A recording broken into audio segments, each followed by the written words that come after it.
Bukas na po ang simula ng 3-day transport strike ng grupong Manibela. Pero sa kabila po nito, ilang tinaguriang hari po ng kalsada, tuloy pa rin po ang pamamasada. Buong detalye sa live report ni TJ Mendoza. TJ.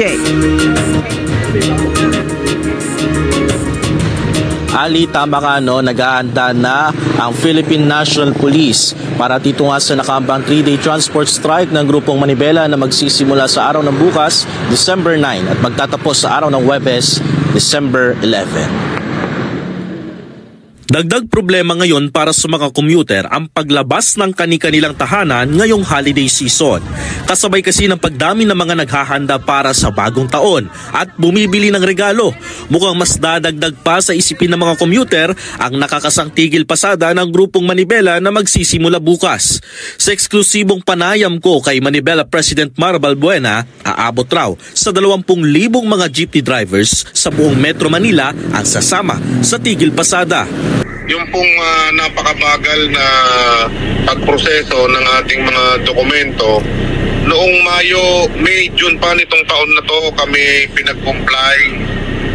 Kinumply namin lahat ng hinihingi requirements sa amin, katulad ng pag-inspection, pag-check ng roadworthiness ng aming mga sasakyan, pagkuha ng mga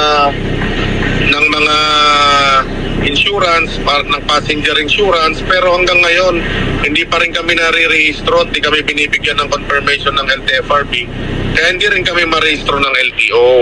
Bukas raw ang tigil pasada sa iba pang transport group na gustong sumama. Bagamat wala pang nakalatag na plano sa mga lugar kung saan nila ipararating ang kanilang mensahe, binanggit naman ni Balbuena na magkakaroon sila ng kilos protesta sa harapan ng opisina ng LTO at LTFRB. Imbis na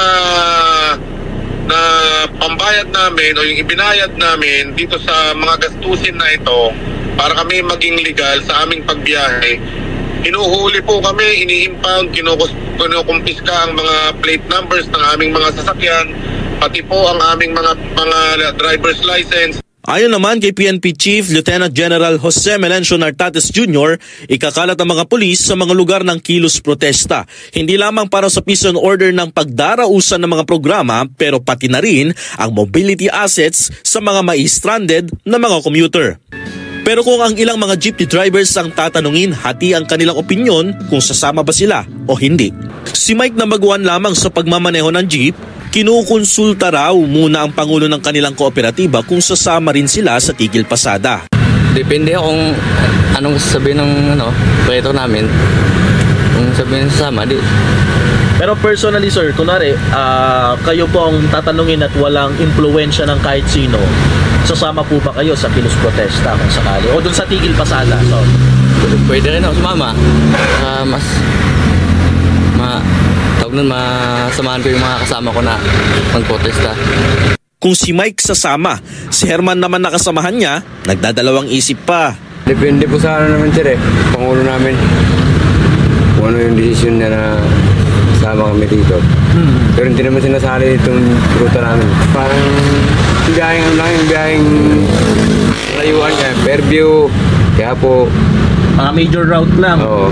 Ito biyahe namin sir, maiklit lang yung biyahe. Pati ang opinyon ng mga tinaguriang hari ng kalsada. Iniisip raw kasi nila ang panghanda ngayong malapit ng magbagong taon, kaya imbis na tumigil sa paghahanap buhay, ay tuloy muna sila sa pasada para makapag-ipon ng panghanda ngayong holiday season. Ali, makikipagtulungan naman ang PNP sa iba't ibang local government units or LGUs at iba pang mga law enforcement agencies around Metro Manila para maibsan yung magiging epekto ditong nakakasang 3-day transport strike ng grupong Manibela. Ali.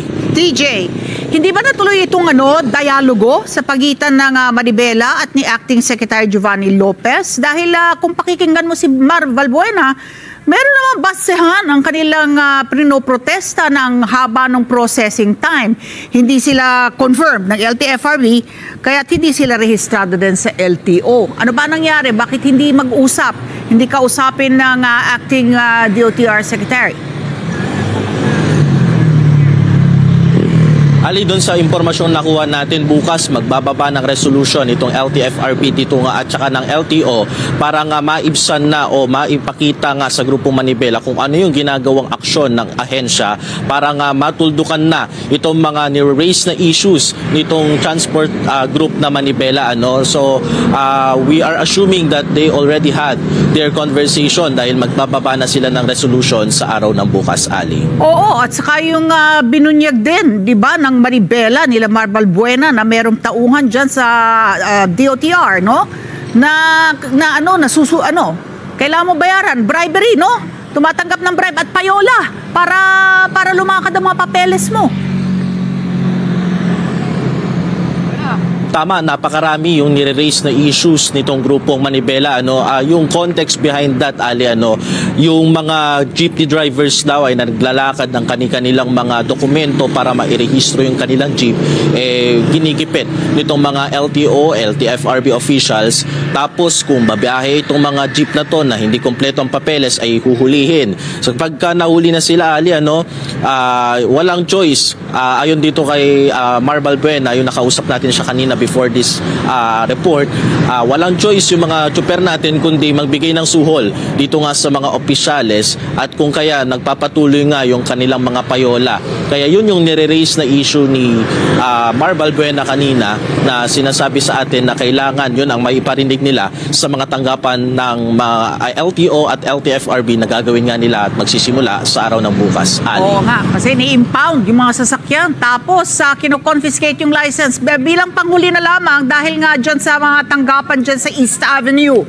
Yung payuhan na lang natin yung mga motorista na dadaan dyan sa East Avenue bilang panghuli. TJ? Tama, Ali, no?